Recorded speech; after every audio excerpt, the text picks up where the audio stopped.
एक रात अनुभव और रिया अपने घर के पास एक जंगल में स्थित पुराने हाउस में घूम रहे थे। उनके दिल में डर का एहसास था, लेकिन वे अपने दोस्तों के साथ थे और यह उन्हें आत्मविश्वास दे रहा था। जब वे हाउस के भीतर गए तो वहां कुछ अजीब सी खुशबू फैली हुई थी।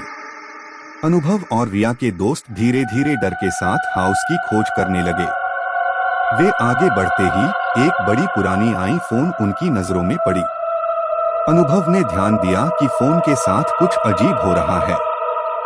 उसने उसे लेकर अपने कान के पास ले जाया और एक अजीब ध्वनि सुनी। ध्वनि जैसे किसी बच्चे की रोने की थी, लेकिन वहां कोई बच्चा नहीं था। रिया के दोस्त अब बहुत डरे हुए थे, लेकिन अनुभव ने उन्हें साहस दिया।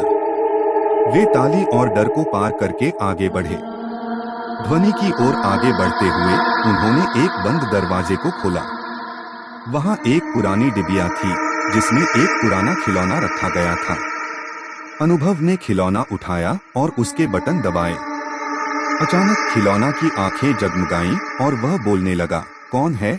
अनुभव और रिया ने डर के मारे चिल्लाकर भागने का प्रयास किया, लेकिन उनके पीछे खिलौना उनके पास ही आ गया। उन्होंने एक अवैध राज्य में अपने आप को पाया, जहां उन्हें जगह और समय की अज्ञात थी।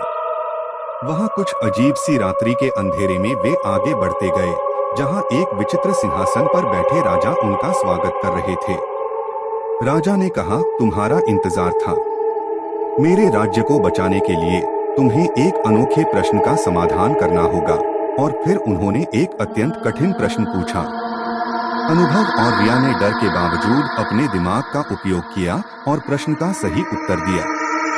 उनका साहस और बुद्धिमत्ता उन्हें राजा के प्रिय बना दिया।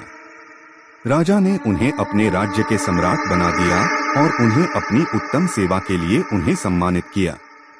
अनुभव और रिया ने डर को पार करके नहीं सिर्फ अपने जीवन को बचाया, बल्कि एक नए अवसर को भी प्राप्त किया।